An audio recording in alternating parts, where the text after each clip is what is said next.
बिस्मिल्लाहिर्रहमानिर्रहीम अस्सलाम वालेकुम। जी बच्चों, कैसे हैं आप लोग? सब ठीक हैं? अच्छा जी बच्चों, आज हम ये चैप्टर नंबर 3 को एंड करेंगे। इसकी रिव्यू एक्सरसाइज रहती थी और रिव्यू ऑलवेज इम्पॉर्टेंट होती है। इसको गैर अहम समझ के छोड़ नहीं देना, क्योंकि इसमें एमसीक्यूज़ हैं, इसमें शॉर्ट क्वेश्चंस हैं, इसमें बाकी लॉन्ग भी हैं। तो इसलिए ये क्रक्स होता है पूरे चैप्टर का, तो इसको लाजमी तैयार करना होता है, इसको टाइम देना है। सो चले एमसीक्यूज़ शुरू करते हैं। मैंने एमसीक्यूज़ लिख लिए हैं, बजाय वो सारा ABC ऑप्शंस हों, तो जो सही आंसर है ना वो बस मैंने सामने मेंशन कर दिया है, तो वहाँ से हम कर लेते हैं उसको। तो देखें, पहला एमसीक्यू हमारे पास वो उसने सेट एक बना के दिया हुआ है, जिसमें पहले नंबर 1 है, फिर 1/3, 1/5, 1/7। पहले नंबर अगर आप छोड़ दें तो आपको नज़र आ रहा है कि सबके नीचे बटा बना हुआ है, ओवर है, और 3, 5, 7 है। तो जो पहले वाला है उसको भी बटा बना लेते हैं। ये सारे हमारे वो हैं, क्या इसको कहते हैं, रैशनल नंबर्स। तो इसके भी अगर आप ओवर में 1 बना लें, 1/1 1 ही होता है, तो 1/1 हम लिख सकते हैं इस 1 को। अब देखें, इसका एक पैटर्न हमें नज़र आ रहा है कि इधर 1 है, इधर 3 है, इधर 5 है, इधर 7 है, दो नंबर्स इंक्रीज हो रहे हैं। तो कहता है इसको आपने क्या करना है, सेट बिल्डर फॉर्म में लिखना है। अब इसकी जो सेट बिल्डर फॉर्म, ज़ाहिर है नीचे 4 ऑप्शंस मौजूद थे, तो जो बी वाला ऑप्शन है वो सही है। वो किस तरह से है, x such that x is equal to 1/2n+1। एक तो पहली बात कि 1 ओवर ही है ना, वो यहाँ तक तो ठीक है। नीचे लिखा है 2n+1। अब देखें, ये जो 2n+1 है ना, ये ऑड नंबर्स को शो कराने का तरीका होता है। क्योंकि देखें, अगर आप n की जगह 1 लगा दें, जरा समझें इसको, यहाँ 1 लगा दें तो 2 1s are 2 होगा, 2 में 1 ऐड करें तो कितना हो गया, 3 हो गया। इसी तरह यहाँ 2 लगाएं तो 2 2s are 4, 4 और 1 5, देखें 3 5, ऐसे वो बनता चला जाता है। और 1 भी आता है, क्योंकि अगर आप 0 लगा दें, n की जगह 0 लगाएं, तो फिर वो ज़ाहिर है ये पार्ट खत्म हो जाएगा ना, तो ये 1 रह जाएगा, 1/1 वो ये वाला पार्ट। तो 0 से स्टार्ट लेके और चलाते जाएं, 0 1 2 3, तो n की जगह पे क्या आना चाहिए, 0 एंड सो ऑन। तो 0 वाले नंबर कौन से थे, जिसमें 0 भी आता है, 1 2 3, ये हमारे होल नंबर्स होते थे।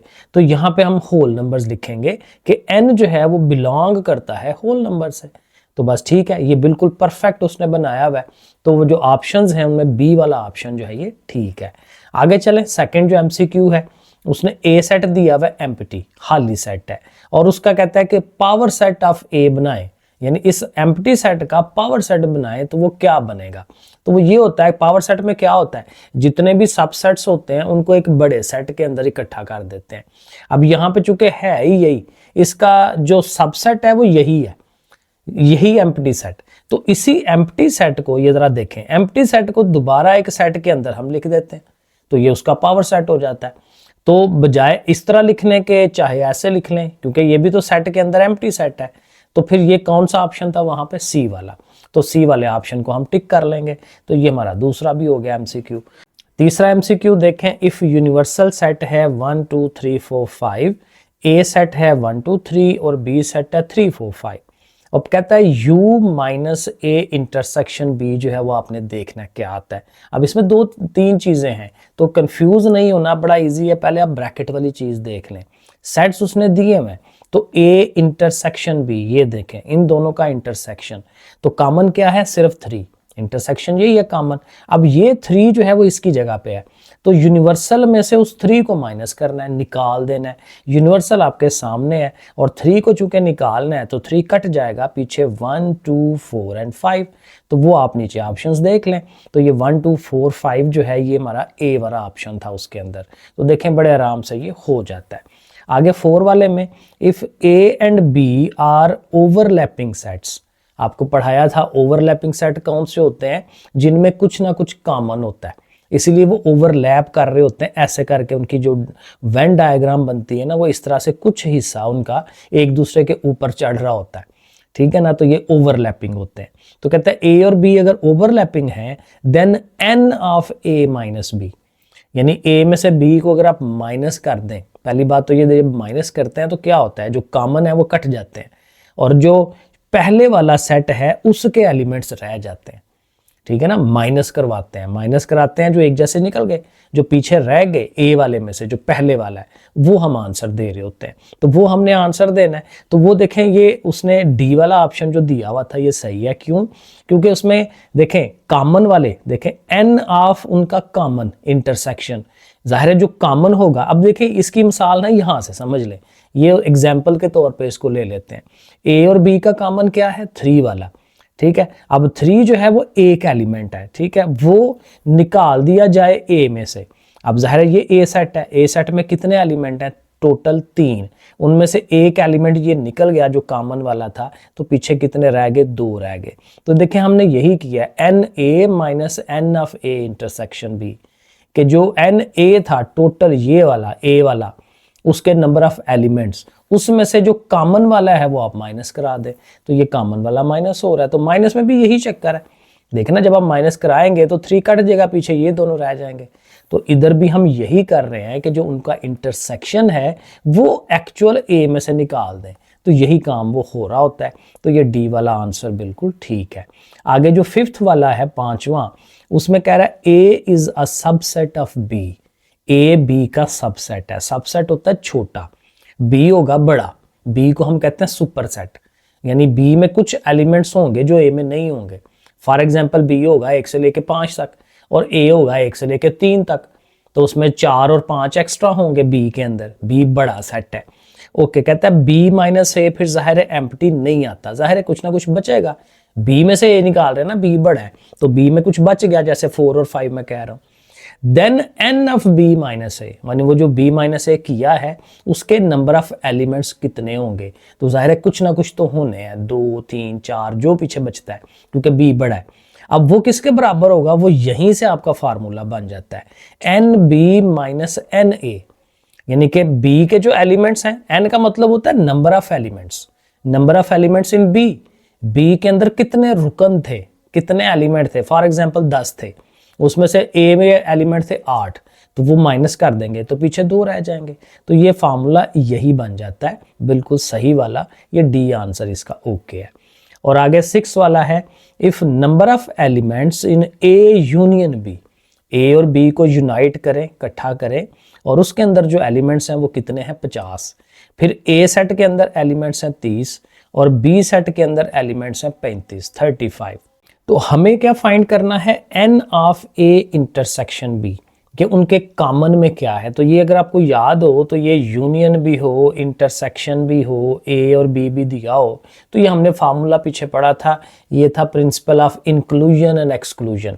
बेसिकली क्या होता है, यूनियन वाला एक तरफ होता है और ये तीनों एक तरफ होते हैं, ये दोनों ऐड हो रहे होते हैं और ये उसमें से माइनस हो रहा होता है। तो हम इस तरह से फाइंड करते हैं। अगर मैं छोटा सा यहाँ बना देता हूँ कि यूनियन वाला, अब नंबर्स के हिसाब से चलते हैं, अब अभी फार्मूला वगैरह आगे जब सवाल करेंगे ना वहाँ पे और दोबारा से रिवाइज हो जाएगा। तो यूनियन वाला एक तरफ 50, ठीक है, ये दोनों एक तरफ आते हैं अकेले अकेले वाले 30 और 35 ऐड हो रहे होते हैं, और ये जो कॉमन वाला है ना ये माइनस हो रहा होता है, ए इंटरसेक्शन भी ये माइनस हो रहा होता है। इसको लेट्स सपोज हम एक्स कह लेते हैं।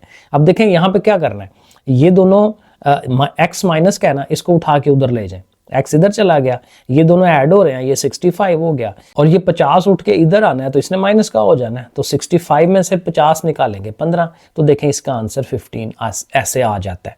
तो ये इसका आंसर वो बी वाला ऑप्शन था, तो हम कहेंगे कि बी जो है वो ठीक आंसर है। तो इस तरह से ये हमारे हो गए 6 MCQs। आगे चलते हैं, ये 7 वाला पार्ट है। इफ ए दिया हुआ है सेट एंड बी दिया हुआ है, then Cartesian product, Cartesian product क्या था? जिसमें हम पेयर्स बनाते थे कि जी ए क्रॉस बी अगर करना है तो ए का एलिमेंट एक लेके उसको बी के साथ कंबाइन करके एक जोड़ा बनाते थे, यानी 1 के साथ x, 1 के साथ y, 1 के साथ z, 2 के साथ x एंड सो ऑन करते चले जाते हैं। लेकिन यहाँ आप सारा बनाना नहीं है, सिर्फ उसने पूछा है कि जब इनका कार्टेशियन प्रोडक्ट लें ए क्रॉस बी तो उसके अंदर एलिमेंट कितने आते हैं। अब इसमें एलिमेंट बड़ा सिंपल फार्मूला है कि आपने उनके नंबर ऑफ एलिमेंट्स को ज़रब दे लेनी है। देखें ए के अंदर कितने एलिमेंट्स हैं? 4, बी के अंदर कितने एलिमेंट हैं? 3, तो 4 × 3 कितना बनता है? 12। तो हम आंसर 12 दे देंगे, बी वाला आंसर हमारा यहाँ पे भी 12 आता है, वो ओके हो जाएगा। आगे ये 8 वाला पार्ट, अब यहाँ उसने फंक्शन दिया हुआ है f of x is equal to this one, जो भी फंक्शन है, then the value of f of a plus one. अब देखिए नजर आ रहा है कि एफ ऑफ एक्स था, उसने F of a plus one कर दिया, मतलब एक्स की जगह पे आपने ए प्लस वन लगा देना है। तो जहां जहां एक्स है वहां वहां ए प्लस वन। सो देखें मैंने आगे हल किया, f of a plus one is equal to, अब देखें एक्स का स्क्वायर था ना, तो ए प्लस वन का स्क्वायर माइनस 3x है, माइनस 3 इंटू फिर एक्स की जगह पे ए प्लस वन प्लस 2। अब इसको थोड़ा सा हल करेंगे, ये देखें ये फार्मूला है ए प्लस बी का होल स्क्वायर है ना, A plus B whole square किसके बराबर होता है, A square plus B square plus 2ab। तो देखें ये a का स्क्वायर प्लस ये b का स्क्वायर, 1 है ना, 1 का स्क्वायर 1 होता है, प्लस 2ab ये वाला। तो ये इस तरह आएगा, -3 से इन दोनों को मल्टीप्लाई कराएं, -3a माइनस 3 1 जार -3 और प्लस 2।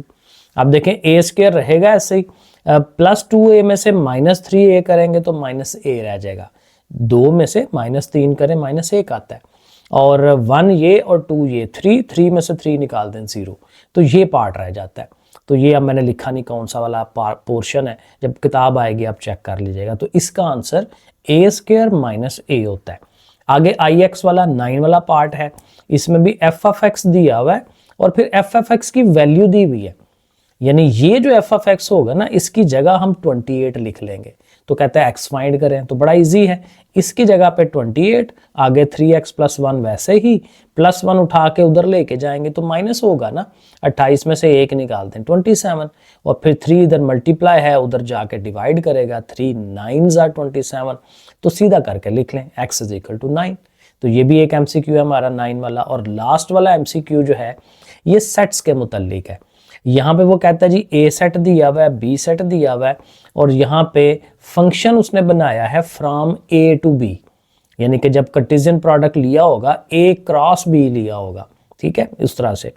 तो उससे ये उसने फंक्शन बनाया हुआ है, ये नीचे 1a 2b 3b, जाहिर है ये उसके प्रोडक्ट्स हैं ना, पेयर्स हैं, पेयर्स को लेके उसने बना लिया, तो ये एक फंक्शन है। लेकिन कहता है ये कौन से वाला फंक्शन है, फंक्शन की 3-4 टाइप्स थी। तो यहाँ पे देखें अगर आप, तो पहले एलिमेंट अगर आप देखें ना 1 2 3, तो वही है ए वाले सारे। तो पहले वाले एलिमेंट से तो ये पता चलता है कि वो फंक्शन बन रहा है कि नहीं, तो वो डेफिनेटली बन रहा है क्योंकि सारा ए यूज हो रहा है। अब जो आगे वाले हैं ना सेकंड वाले, ये बताएंगे कि कौन से वाला फंक्शन है, ए बी बी। तो ये देखिए बी वाला जो सेट है हमारा, उसमें जो ए बी दोनों रुकन है वो दोनों यूज हुए हैं, तो बी सारे का सारा सेट यूज हुआ है। तो जब सारा सेट बी वाला यूज हो जाए तो हम कहते हैं ये ऑन टू फंक्शन है। ऑन टू कब होता है, जब बी सारा सेट यूज हो रहा हो। तो ये हमारा ऑन टू फंक्शन हो गया। तो इधर से सारे MCQs हमारे कंप्लीट हो गए। अब हम चलते हैं क्वेश्चंस पे। क्वेश्चन नंबर 2 करेंगे। यहाँ उसने लिखा है राइट इन टेबुलर फॉर्म। टेबुलर फॉर्म बनानी है। टेबुलर फॉर्म कौन सी थी, जिसमें हम एलिमेंट्स को लिखते हैं ब्रैकेटों के अंदर, जो आम एक तरीका होता है सेट को लिखने का, A set is equal to bracket 1 2 3 4 ऐसे करके ब्रैकेटें क्लोज। तो वो वाला तरीका टेबुलर फॉर्म लिखनी है। लेकिन अब जो उसने तरीका खुद हमें लिख के दिया है ये क्या है, सेट बिल्डर फॉर्म। ठीक है, तो सेट बिल्डर फॉर्म दी हुई है, कोई मसला नहीं, बस उसको समझना है और समझ के हमने आंसर बना लेना है। देखें कह रहा है x such that x is equal to 2n, यानी जो हमारे नंबर्स होंगे x वाले, यानी जो हम नंबर्स लिखेंगे वो 2n की फॉर्म में, इस शक्ल में। और साथ कह रहा है कि ये जो स्मॉल n है ये वाला, वो कहाँ से बिलोंग करता है, नेचुरल नंबर से। नेचुरल नंबर कहाँ से शुरू होते हैं, 1 से, 1 2 3 सो ऑन। सो हम लिखेंगे 2n है ना, तो 2 के साथ पहले 1 लगाया, फिर 2 के साथ 2, 2 के साथ 3 एंड सो ऑन। जाहिर है बहुत सारे बनेंगे, तो 2 1s are 2, 2 2s are 4, 2 3s are 8। तो इसका मतलब नजर आ रहा है कि 2 4 6 8 and so on so on. तो ऐसे देखें हमारा वो बन गया कि ये 2n है, 2 के टेबल वाला है, तो बड़े इजीली ये टेबुलर फॉर्म बन गई।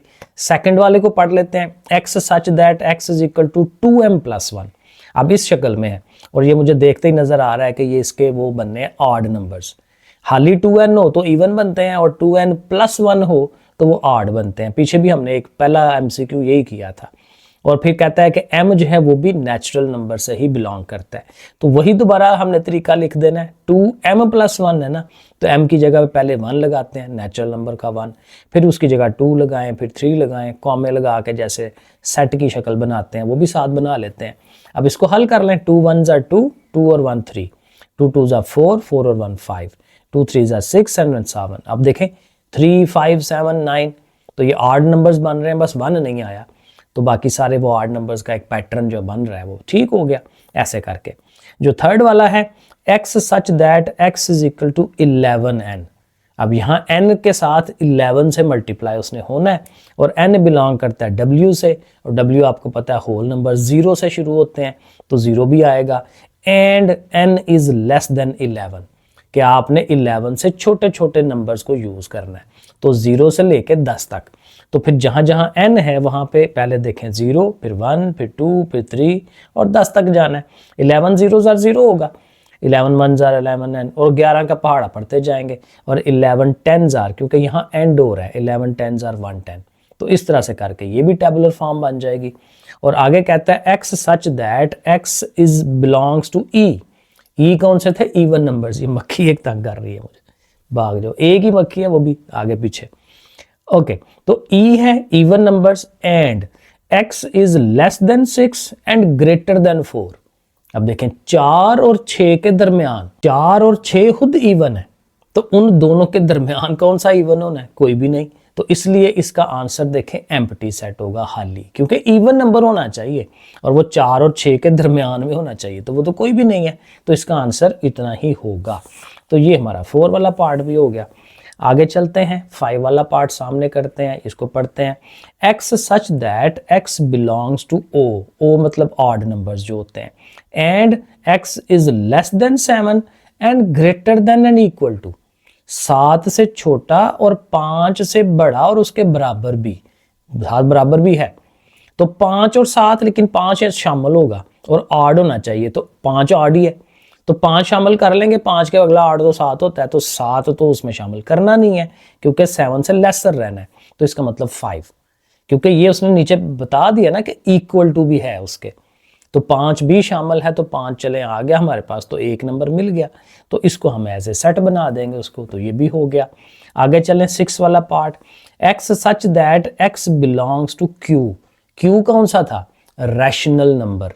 रैशनल नंबर q होते हैं जो बहुत सारे हैं, ओवर वाले, पॉइंटों वाले बहुत सारे हैं, तो इनको असल में टेबुलर फॉर्म हम बना नहीं सकते, ये याद रखिएगा। रैशनल q और इररैशनल q डैश, इनका आप टेबुलर फॉर्म नहीं बना सकते, क्योंकि किस किस नंबर को लिखेंगे?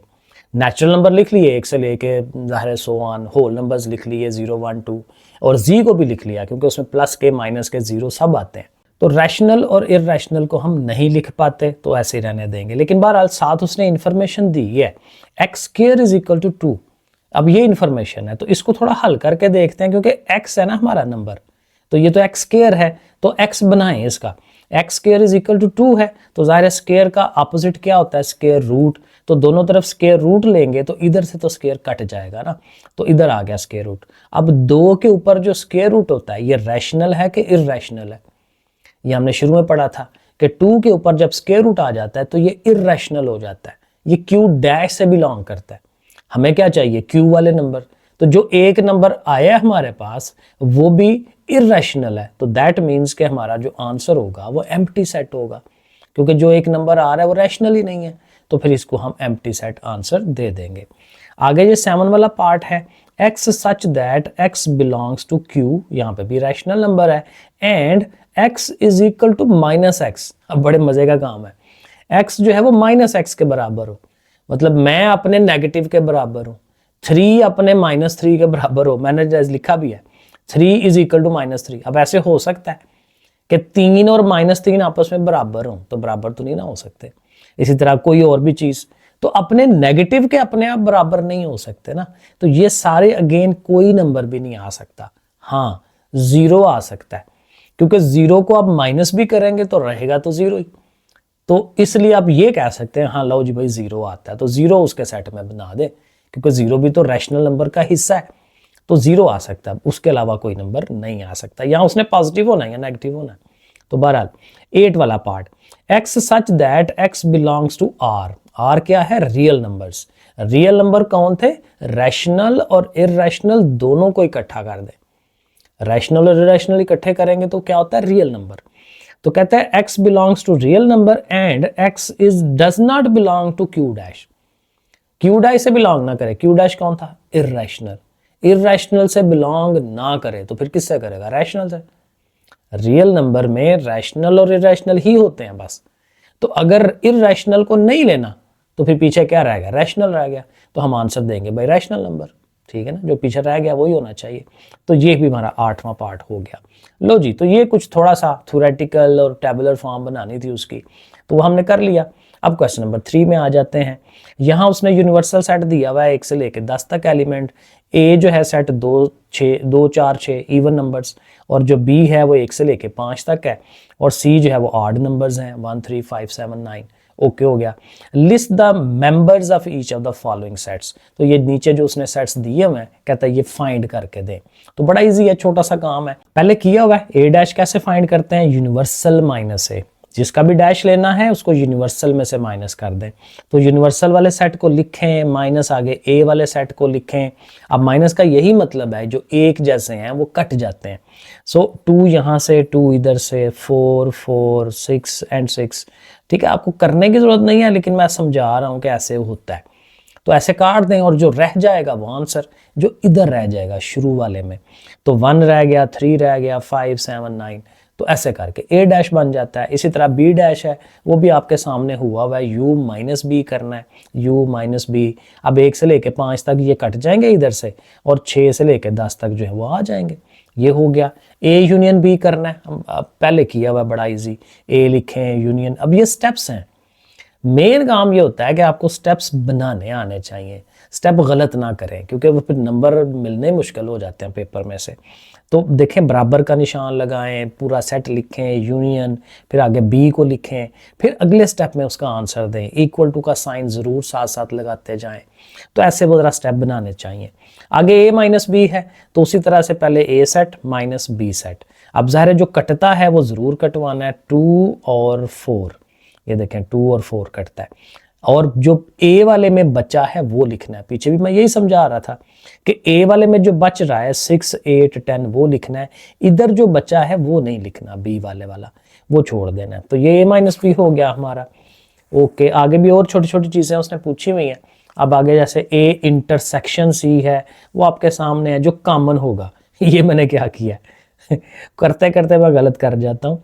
इंटरसेक्शन में तो खाली कॉमन लेना है, तो कॉमन मैंने ये यूनियन ले लिया उसका। तो इंटरसेक्शन ये इवन है, ये ऑड है, ये तो खाली सेट होगा फिर, तो ये सारा गलत हो गया। इसमें आपने क्या आंसर देना है, एम्प्टी सेट, ऐसे करके, ठीक है जी। अब ज़ाहिर आपको भी पता है। अब आगे है ए डैश यूनियन सी डैश। तो ए डैश पीछे हमने फाइंड किया था, वहीं से उठा लेते हैं। सी डैश अभी नहीं फाइंड किया हुआ, वो हम बना लेते हैं, यूनिवर्सल माइनस सी जैसे करते हैं। तो ये ऑड नंबर्स निकल जाएंगे, तो पीछे इवन रह जाएंगे, क्योंकि वो तो कट गए। अब इन दोनों का यूनियन लेना है, तो उनको इकट्ठा करना है सबको। ये इवन सॉरी ये ऑड है, ये इवन है, तो सब मिला के सारे हो जाएंगे 1 2 3 4 5 एंड सारे 10 तक। और लास्ट में है कि ए डैश यूनियन सी करें। तो ए डैश भी हमने फाइंड किया हुआ है, सी है हमारे पास, इनको यूनाइट करना है, और वो दोनों सेम है, वो भी वही है, वो भी वही है, तो फिर यूनाइट करके भी तो वही रहना है उसने, ठीक है ना, क्योंकि इसके अलावा तो नंबर ही कोई नहीं है, तो वही आंसर हमारा आ जाएगा। तो ये हमारा हो गया 7वां पार्ट। और एक और पार्ट है इसका, यू डैश, कहता है यू का डैश निकालें, यू का कंप्लीमेंट निकालें। तो यू में से यू को माइनस कराएंगे फिर हम, तो यू और यू दोनों लिखें एक ही दफ़ा, वो एक ही चीज़ है, बीच में माइनस लगा लें। अब चूंकि सेम हैं तो सारे ही कट जाएंगे, तो जब सारे कट गए तो फिर एम्प्टी सेट आंसर होना चाहिए। तो ये हमारा क्वेश्चन नंबर 3 डन हो गया। अब आ जाए क्वेश्चन नंबर 4 पे। यहाँ थोड़ा सा अब आ जाएगा वेन डायग्राम। यहाँ उसने असल में ये किया है कि कोई सेट नहीं दिए, ठीक है, थोड़ा कॉम्प्लिकेटेड कह लेंगे, थ्योरेटिकल काम हो जाता है, कि कहता है कि सिर्फ ना वेन डायग्राम की हेल्प से ही हमें करवाएंगे सवाल। अगर सेट दिया होता तो फिर हम जरूर उस तरह से कर लेते हैं, अब नहीं है सेट तो हमें जुबानी करना है। ए डैश, अब जाहिर है कि हम ए डैश कैसे फाइंड करते हैं, यूनिवर्सल माइनस है, तो यूनिवर्सल में से ए निकाला जाता है। अब ये मैंने बनाने की कोशिश की है, ये हमारा यूनिवर्सल सेट जाहिर है उसको एक रेक्टेंगल की शक्ल देते हैं। ए सेट हमारा ये हो गया जिसको हम सर्कल की शक्ल देते हैं। अब यू में से अगर ए निकाल दें तो ये वाला पार्ट निकलेगा ना, तो बाकी सारा जो है ये आना है, यानी ये सारा एरिया, ये वाला, ये वाला, ये वाला, हम उसको शेडेड कर देंगे ऐसे करके, ठीक है ना। तो ये हमारा u माइनस ए हो जाएगा, वेन डायग्राम से भी उसको शो करा दिया। आगे जी सेकंड वाले पार्ट में क्या करेंगे, ए का और यूनिवर्सल सेट की इंटरसेक्शन हमें चाहिए। यूनिवर्सल और ए, ये यूनिवर्सल हमारा और ये हमारा ए, इनका इंटरसेक्शन कॉमन क्या है दोनों में, यूनिवर्सल तो सारा है और उसमें ए ये है, तो ए और यूनिवर्सल का जो कॉमन है वो ये ए ही होगा, क्योंकि देखें ना ये वाली जो जगह है वो यूनिवर्सल के अंदर भी है और ए में भी है, तो इसलिए ये वाला पोर्शन होना चाहिए और ये मतलब ए, तो दिस इज इक्वल टू ए। ऐसे भी हमने लिख दिया और उसको इस तरह से भी वेन डायग्राम से भी शो कर दिया। इसी तरह जब ए का और यूनिवर्सल का यूनियन लेना है तो यूनियन में भी क्या होगा, सब इकट्ठे होते हैं, लेकिन चूंकि यूनिवर्सल बड़ा है तो ए भी तो उसी का हिस्सा है, तो इसका आंसर भी दोबारा से क्या आएगा, यूनिवर्सल सेट ही आएगा, क्योंकि सब इकट्ठा कर रहे हैं। यूनिवर्सल में फर्क ही कोई नहीं। फॉर एग्जाम्पल देखे ना, यूनिवर्सल है 1 से लेके 5 तक, एक मिसाल के तौर पे, और ए सेट है 1 और 2। अब दोनों को इकट्ठा करेंगे तो क्या आंसर आएगा, 1 2 तो पहले से ही है यूनिवर्सल के पास, तो यूनिवर्सल का ही आंसर आना है, तो इसलिए इसका आंसर यूनिवर्सल होता है, यानी सारे का सारा। अब ये आपने सारा जो है इसको ऐसे करके शेडेड एरिया कर देना, सारे एरिया को, ठीक है ना, समझ आ गई, सारा एरिया, ए भी यू वाला भी सारा ये हो जाएगा थर्ड वाला। आगे चलते हैं, अगले पार्ट में कह रहा है कि ए और एम्प्टी सेट का यूनियन ले। अब यहां देखें एम्प्टी सेट जो है खाली है, उसमें एलिमेंट कोई नहीं होता, तो उसको वेन डायग्राम से शो करना एक तो पहली बात है बड़ा मुश्किल काम है, क्योंकि अब उसमें एलिमेंट ही नहीं है, और दूसरा ये है कि देखें इसमें कोई यूनिवर्सल वगैरह नहीं है, तो ए सेट तो हम बना सकते हैं, उसको एज ए सर्कल बना लें। और आपको पता है एम्प्टी सेट जो है वो किसी भी सेट का सबसेट होता है, यानी उसी का हिस्सा होता है, तो उसमें मैंने नेट पे देखा था, वो कहते हैं जी आप उसको एक डॉट लगा दें, क्योंकि डॉट बेसिकली क्या करेगा, उसका एरिया ही कोई नहीं है, नुक्ता है एक। जब भी आप छोटे से छोटा भी सर्कल बनाएंगे तो मतलब यह है कि उसका कुछ एरिया है, उसमें कोई एलिमेंट आ सकता है, लेकिन जब आप नुक्ता बना लेते हैं तो उसका एरिया ही कोई नहीं है। तो मैंने ऐसे करके नुक्ता बना लिया एम्प्टी सेट, तो ऐसे उसकी वेन डायग्राम हो सकती है। और देखना जब उसका एम्प्टी को और ए को यूनियन करेंगे, इकट्ठा करेंगे, तो ए ही आना है ना, क्योंकि ए ही सारा होगा, तो इसमें भी आप ए वाले को सारे को आप ऐसे करके शेडेड एरिया बना सकते हैं। और आखिरी में कहते हैं एम्प्टी और एम्प्टी का इंटरसेक्शन ले। अब एम्प्टी में भी कुछ नहीं है, दूसरे एम्प्टी में भी कुछ नहीं है, और इनका इंटरसेक्शन कॉमन, वो भी कुछ नहीं, क्योंकि कॉमन ही कोई नहीं, चीज़ें ही एलिमेंट ही कोई नहीं उनके, तो वो भी खाली आएगा, तो इसकी आप बन ही नहीं सकती वेन डायग्राम। क्या बनाएंगे, 2 नुक्ते लगाएंगे बस। तो बहरहाल ऐसे ये जुबानी हो जाएगा कि वो एम्प्टी ही आता है। एक और सवाल है वेन डायग्राम का, क्वेश्चन नंबर 5, इसको भी जरा करते हैं। कहता है use Venn diagram to verify the following चीज को वेरीफाई करना है कि left hand side is equal to right hand side, और मक्खी फिर आ गई है। ओके, तो दोनों साइडें हमने बराबर करनी है, a minus B is equal to a union b dash. अब इसको हल करते हुए स्टेप बाय स्टेप हर जो आपने काम किया उसके साथ वेन डायग्राम बना दे, अगला स्टेप जो किया उसकी वेन डायग्राम बना लें, थोड़ा सा लेंथी हो जाता है। तो लेफ्ट हैंड साइड पहले करेंगे, उसमें ज़ाहिर है एक ही स्टेप है कि आपने a माइनस बी शो कराना है। यहाँ पे भी अब सेट कोई नहीं है हमारे पास, जुबानी करना है, तो a माइनस बी हमने शो कराना है वेन डायग्राम से। अब यहाँ मैंने अज्यूम किया है कि जो a और b सेट हैं वो ओवरलैपिंग है। पीछे भी मैंने बात की थी ओवरलैपिंग, जिनका कुछ हिस्सा कॉमन होता है, क्योंकि ऐसे ज़रा शो कराना आसान हो जाता है। तो देखें a सेट b सेट मैंने बनाया, तो देखो दोनों को मैंने जब सर्कल किए हैं तो उनको ऐसे ओवरलैप करवाया हुआ है, तो आपने भी ऐसे कर लेना है। वैसे दूसरी तरह से भी हो जाएगा अगर आप ओवरलैपिंग नहीं रखते तो, लेकिन अब देखें इसमें डैश भी था, तो इसलिए मैंने वो यूनिवर्सल भी साथ बनाया, क्योंकि डैश हमेशा यूनिवर्सल के हिसाब से ही होता है, यूनिवर्सल में से माइनस करके होता है। तो बहरहाल अब a माइनस बी क्या मतलब होता है, a में से b के एलिमेंट्स निकल जाएं, कट जाएं, तो a और b का जो कॉमन एरिया है वो तो ये वाला है सिर्फ, तो जो a का बाकी बचना है वो फिर ये वाला एरिया होगा, इधर वाला एरिया। तो इसलिए देखें मैंने a वाला ये पोर्शन मैंने हाईलाइट किया है, क्योंकि ये बच रहा है, इतना पार्ट तो निकल गया ना, तो फिर ये पोर्शन जो है ये हमारा क्या होगा, a माइनस बी। अब ये लेफ्ट हैंड साइड में यही था, अब जब राइट हैंड साइड आना है तो उसमें देखें हमें पहले b डैश चाहिए, तो हम पहले b का डैश बनाएंगे। तो b डैश का मतलब क्या होता है, u माइनस बी, यूनिवर्सल सारे में से पूरी रेक्टेंगल में से b को निकाल दें। तो ये पूरी रेक्टेंगल उसमें से b को देखें निकाल दिया है, जब उसको हमने हाईलाइट नहीं किया तो दैट मीन्स वो निकल गया, तो उसके अलावा जितना भी पोर्शन है a वाला सारा वो हम हाईलाइट कर लेंगे, तो ये हमारा क्या हो जाता है, b डैश। अब क्या करना है हमें, ए और बी डैश का यूनियन लेना है, इनको हमने इकट्ठा करना है। अब देखें बी डैश ये सारा है और उसमें ए कितना होता है, ये इतने वाला एरिया, तो फिर इसको भी साथ शामिल कर लेंगे, ये वाला एरिया भी उसके साथ आ जाएगा क्योंकि ए को और बी डैश को इकट्ठा कर रहे हैं, ठीक है ना। तो ए तो ये सारा है, तो इकट्ठा होने में वो उसका बाकी पोर्शन भी आना चाहिए, तो देखें ये बाकी पोर्शन भी आएगा, तो ये बाकी पोर्शन भी उसके साथ। अब ये देखें ये सारा इतना एरिया आया, लेकिन वहां पे क्या आया था, सिर्फ इतना एरिया, तो ये जो है दोनों साइडें इक्वल नहीं आती, ठीक है। ये यहाँ तो बुक में उसने गलत लिखा हुआ है, या उसको कहना चाहिए था कि ये इक्वल नहीं आते, तो ये बहरहाल ये आंसर बिल्कुल सही है, ये इक्वल नहीं आएंगे। मैंने नेट से भी चेक किया, साथ साथ मैं चैट जीटीपी जहां मुझे मसला आता है मैं वहां उसको कंफर्म कर लेता हूं कि वो क्या बता रहा है, तो ये बिल्कुल सही है, ये दोनों साइडें इक्वल नहीं आनी, लेकिन वन डायग्राम से हमने उसको शो कर दिया है कि देखें भाई ये बराबर नहीं आती, ठीक हो गया। अब सेकंड पार्ट जो है ये डेफिनेटली बराबर आएगा कि भाई a माइनस बी का डैश है यानी कॉम्प्लीमेंट, और उसका इंटरसेक्शन लेना है फिर b के साथ, और आंसर b आएगा दोबारा। तो करके देख लेते हैं b आता है कि नहीं। जब हमने ये लेफ्ट हैंड साइड लेनी है तो इसमें पहले ब्रैकेट वाली चीज हल करेंगे ना, a माइनस बी, जैसे पीछे किया था, तो a माइनस बी हल कराएंगे तो वही बात कि a वाले में से b वाला पोर्शन छोड़ दिया जाए, तो बी ए का जो पोर्शन पीछे रह गया ये वाला, इतना हिस्सा नहीं आना क्योंकि वो बी वाला पार्ट है, वो निकल गया, तो ये वाला पोर्शन हमारा ए माइनस बी बन जाता है, पीछे भी हमने किया था।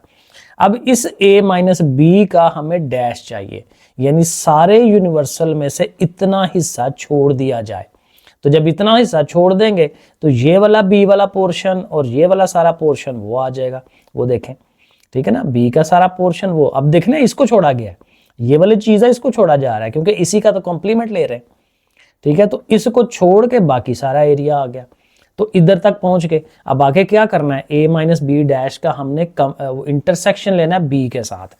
ओके, अब ये जो शेडेड एरिया सारा आया है इसका b के साथ इंटरसेक्शन, अब b के साथ, अब ये देखें ना b सारा उसी के अंदर ही है, तो फिर b के साथ इसका इंटरसेक्शन लेंगे तो b वाला पोर्शन ही आना है क्योंकि इंटरसेक्शन कॉमन होता है, तो इस सारे में और b वाले में यही b वाला कॉमन आएगा, तो फिर b वाला पोर्शन ही सिर्फ हो जाएगा। और देखें वेन डायग्राम से हमारा क्लियर हो रहा है कि डेफिनेटली वो b के बराबर आ रहा है, तो हम कहेंगे कि वो उसके इक्वल आ गया, तो ये वेन डायग्राम से प्रूव हो गया। अब चलें क्वेश्चन नंबर 6 पे। 6 में है जी, verify the properties for the sets A B and C given below. अब उसने सेट्स दिए होंगे तीनों ए बी सी, और उसके ऊपर कितनी सारी डिफरेंट चीजें कहता है कि ये साबित करें। पहली जो चीज प्रूव करनी है एसोसिएशन ऑफ यूनियन। मैंने आपको बताया था शुरू में एसोसिएशन जो लॉ है उसमें हमेशा 3 सेट होते हैं, कम्यूटेटिव में 2 होते हैं, मैंने कहा था इसको रट्टा मारें, ठीक है ना, एसोसिएशन में 3, कम्यूटेटिव में 2। अब कौन सा एसोसिएशन, यूनियन वाला, तो देखें यूनियन का एसोसिएशन लॉ मैंने लिखा ए यूनियन बी यूनियन, क्योंकि तीनों ने यूनाइट ही होना है, बस फर्क ये होता है इधर में और इधर में कि इधर ब्रैकेट है बी और सी के आगे पीछे, इधर ब्रैकेट है ए और बी के आगे पीछे, तो बस ये ब्रैकेट का ध्यान रखना है। अब ये लॉ आपने पहले लिख लेना है, फिर इसको प्रूव करना है, और जाहिर है इसको प्रूव करने के लिए आपके पास सेट्स होंगे तो आप करेंगे, तो उसने सवाल में सेट्स दिए हुए हैं, ठीक है, ये ए, अब सवाल भी और 3 है, 3 सवाल है, तीनों को करना है, तो जो ए पार्ट है पहले उसके सेट्स देखें उसने दिए हुए, तो ए बी सी दिए हुए हैं, इस पे हमने ये लॉ अप्लाई करना है। तो लेफ्ट हैंड साइड, पहले लेफ्ट हैंड साइड हल कर लें फिर राइट हैंड साइड हल कर लें। तो लेफ्ट हैंड साइड जब करते हैं तो पहले बी और सी के ब्रैकेट थी ना, अब दोबारा वो मैं पीछे क्या दिखाऊं, आपने देख लिया था कि लेफ्ट हैंड साइड में ब्रैकेट है बी और सी के आगे पीछे, तो पहले बी सी पहले यूनाइट करेंगे, तो स्टेप तो बड़ा सिंपल है, बी लिखें यूनियन सी लिखें, दोनों के एलिमेंट को इकट्ठा कर दें, 3 4 5 6 7 8 9 10, ठीक हो गया। अब बी यूनियन सी हो गया, अब इसका यूनियन लेना है ए के साथ, ए यूनियन दिस वन, तो पहले ए फिर यूनियन, फिर अब ये आया था इसको लिख लें, साथ पीछे बारिश भी हो रही है, गड़गड़ हो रहा है, तो इन सब को इकट्ठा करना है, तो 1 से लेके सारे फिर ये 10 तक बनते हैं, तो ये आपकी एक साइड हो गई, क्योंकि ये एक साइड ही है ना, एक साइड हमारी बन गई है। अब उसकी दूसरी साइड राइट हैंड साइड, तो राइट हैंड साइड में ब्रैकेट अगर आप गौर करें तो ए और बी के आगे पीछे है, तो ए और बी का यूनियन पहले ले लेंगे, तो ए लिखा यूनियन बी लिखा, उनको पहले इकट्ठा कर लिया, और फिर ए यूनियन बी जो आ गया है उसका सी के साथ यूनियन, तो फिर A union B union C, तो फिर इनको भी जब आप इकट्ठा करेंगे तो वही सारे नंबर्स हैं, जो बच्चों वाला काम है छोटा सा। तो हम अब लिखेंगे फ्रॉम इक्वेशन 1 एंड 2, क्योंकि इसको हमने 1 कहा हुआ है इक्वेशन, इसको 2 कहा है, और from equation 1 and 2 left hand side is equal to right hand side, और दोबारा से वो फार्मूला लिख लें। तो ऐसे करके ये प्रूफ हो जाता है। अब आगे देखें, जो अगला पार्ट उसने कहा है एसोसिएशन ऑफ इंटरसेक्शन, यानी वही एसोसिएशन 3 चीजों की, लेकिन इंटरसेक्शन के लिए।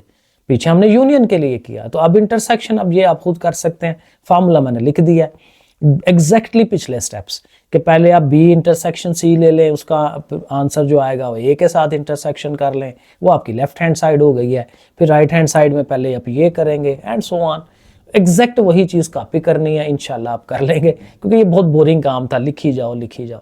थर्ड वाला उसने कहा हुआ था distributivity of union over intersection. जब इसमें दोनों आ रहे होते हैं ना, डिस्ट्रीब्यूशन लॉ है यूनियन का और इंटरसेक्शन का, तो उसमें एक दफ़ा बाहर यूनियन होता है, एक दफ़ा अंदर इंटरसेक्शन होता है, इस तरह से। लेकिन ये जब पढ़ा जाता है ना डिस्ट्रीब्यूटिव ऑफ यूनियन, तो पहले यूनियन, ओवर इंटरसेक्शन तो आगे इंटरसेक्शन, ऐसे याद रखने में आसानी होती है। तो ऐसे लिख के ना फिर इसको खोलते हैं, जैसे ज़रब को खोलते हैं, ए यूनियन बी और ए यूनियन सी और बीच में इंटरसेक्शन। ये देखें A union B intersection A union C. अब इसको प्रूव करना है आपने, तो ये भी मैंने किया है। लेफ्ट हैंड साइड ज़ाहिर है जो जैसे है ये वाली, वो हमने उसको हल करेंगे। अब बी ब्रैकेट पहले हल करनी होती है, तो बी इंटरसेक्शन पी पहले करेंगे, वो कर लिया हमने, कॉमन 5 6 7 आ जाता है। और जो बी इंटरसेक्शन सी आया है उसका ए के साथ यूनियन, तो ए लिखें यूनियन आगे ये बी इंटरसेक्शन सी को लिखें, 1 से लेके 7 तक हो जाएंगे इक्वेशन नंबर 1, क्योंकि ज़ाहिर है एक साइड ये हो गई। अब जब दूसरी साइड राइट हैंड साइड में आना है, तो देखें उसमें ए यूनियन बी है और ए यूनियन सी है, तो वो पहले करके फिर उनका इंटरसेक्शन, तो ए यूनियन बी वो आपके सामने, ए यूनियन सी उनको किया, वो आपके सामने आ गया। और अब इन दोनों के जो आंसर्स आए हैं उनको हमने इंटरसेक्शन करना है। सो ये देखें आगे ये दोनों के दरमियान में इंटरसेक्शन, तो ये दोनों जो आंसर्स आए थे उनके दरमियान में इंटरसेक्शन, जो कॉमन है वो लेना है। ये 1 से लेके 8 तक है, ये 1 से लेके 10 तक है, 8 मिसिंग है, लेकिन देखें 1 से 7 तक इधर भी हैं, 1 से 7 तक इधर भी हैं, तो फिर 1 से लेके 7 तक जो है वो आ जाएगा। ठीक हो गया। तो यही चीज़ उस साइड में भी थी, तो फिर दोनों साइडें प्रूव हो गई, left hand side is equal to right hand side, इसी तरह से। अब इसी का जो दूसरा भाई है वो भी आपने खुद करना है, distributivity of intersection over union. तो जाहिर है इंटरसेक्शन पहले यूनियन आगे। अब इसका भी यही होगा, A intersection B, A intersection C और बीच में यूनियन, ये देखें ऐसे। और इसकी भी left hand side right hand side union intersection ही करना है ना, तो इंशाल्लाह आप लोग कर लेंगे। अभी ये एक पार्ट हुआ है इसका, क्योंकि अब उसने बी पार्ट भी दिया हुआ है कि जी अब ये सेट लें और ये चारों प्रॉपर्टीज प्रूव करें। ठीक है, तो वो भी अब ज़ाहिर है एक आध मैंने कर दी है। ठीक है, थोड़ा सा आपको आइडिया हो जाए, फिर आप ज़ाहिर है उसी तरह से अगर आपने प्रैक्टिस करनी है सारी तो आप कर सकते हैं। अब बस ये है कि ध्यान रखना सेट है क्या, ए एम्प्टी सेट है, खाली है, कोई मसला नहीं है, बी में सिर्फ 0 है और सी के अंदर 0 1 2 है। ठीक है, कर सकते हैं। और बिल्कुल वैसे ही, क्योंकि अब इसमें कोई है नहीं है ख़ास बात, या आप वैसे ही कर लें। सी वाले में जो है ये मैंने किया है एक आध, क्योंकि इसमें ए नेचुरल नंबर्स हैं 1 2 3 4 5, बी जो है वो जी नंबर हैं 0 +-1 +-2, और सी जो है वो रैशनल नंबर्स हैं।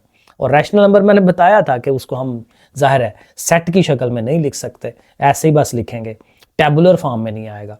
तो बहरहाल जैसे भी है, कोई इशू कोई नहीं है। तो इसके ऊपर आप कोई भी लॉ जो है वो प्रूव कर सकते हैं। मैंने कोई एक कर दिया है, यही जो एंड वाला था ना चौथा पार्ट, बाकी आप चारों, बाकी जैसे मैंने पहले 4 करवाए हैं, आप इन सेट्स के ऊपर भी लगा के प्रैक्टिस कर सकते हैं।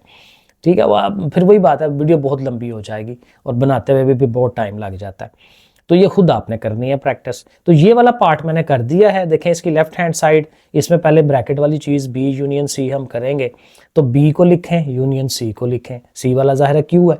अब इनको जब यूनाइट करना है तो क्यू बड़ा होता है, क्यू अब्बा साहब का, क्यू के अंदर हर चीज़ मौजूद है, तो फिर जब यूनाइट करना है तो ये सारे एलिमेंट क्यू में मौजूद है, तो इसका आंसर क्यू ही आएगा। और क्यू को ज़ाहिर सेट की शक्ल में लिखना मुश्किल है, तो ऐसे ही रहने दें। अब इस बी यूनियन सी का ए के साथ इंटरसेक्शन लेना है, तो ए के साथ इंटरसेक्शन, इसको ए को लिखें, इंटरसेक्शन क्यू को। अब इंटरसेक्शन कॉमन है, तो 1 2 3 यानी कि जो नेचुरल नंबर्स हैं इधर भी हैं, क्यू के अंदर सारे होते हैं। ठीक है, तो फिर ये 1 2 3 इसमें है, तो फिर वही 1 2 3 आ जाएगा कॉमन, तो ये हमारी एक साइड हो जाएगी।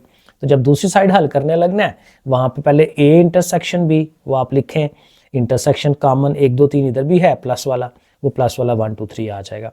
ए इंटरसेक्शन सी करेंगे तो ए लिखें, इंटरसेक्शन सी हमारा वो अगेन रैशनल नंबर्स हैं, तो फिर जब अगेन कॉमन ले रहे हैं तो 1 2 3 ही आना है क्योंकि वो इधर भी है, वो सारा आ जाएगा। और इन दोनों इंटरसेक्शनों का अब यूनियन लेना है, तो जब उनको लिखेंगे तो वो चीज़ें तो हैं ही एक जैसी सेम है, तो उनका यूनियन भी वही रहेगा। तो हमने इक्वेशन नंबर 1 के अंदर भी यही लाए हैं, देखें ना, ये देखें, और इक्वेशन नंबर 2 में भी वही है, तो हम लिख देंगे कि फ्रॉम इक्वेशन 1 एंड 2 ये दोनों साइडें हो जाती हैं। तो इस तरह से करके हमारा ये क्वेश्चन नंबर 6 हो जाता है। बस उसने वो बार बार एक ही चीज़ की प्रैक्टिस करवाई हुई है, तो कोई मसला नहीं है, वो हो जाती है इजीली। यूनियन इंटरसेक्शन लेना है। क्वेश्चन नंबर 7 करते हैं जी, verified De Morgan's law for the following set. Most important question, De Morgan long question के लिए ये फेवरेट सवाल होता है उनके लिए, तो ये ज़रूर हमें रेडी करना होता है। डिमॉर्गन्स लॉ मैंने कहा था इसका जो फार्मूला है वो हमें याद करना है। तो इसमें देखें यूनिवर्सल सेट उसने दिया हुआ है 1 से लेके 20 तक, और ए सेट है 2 4 6, ज़ाहिर है कि ये इवन नंबर्स हैं, और बी सेट हमारा जो है वो ऑड नंबर्स वाला है। ठीक है, इजी काम है। डिमॉर्गन्स लॉ के अंदर जो हैं वो 2 लॉज होते हैं, 2 पार्ट्स होते हैं एक ही लॉ के। तो नॉर्मली हम एक ही प्रूफ करते हैं और साथ दूसरा कहते हैं कि लें जी ये ऐसे ही हो जाता है।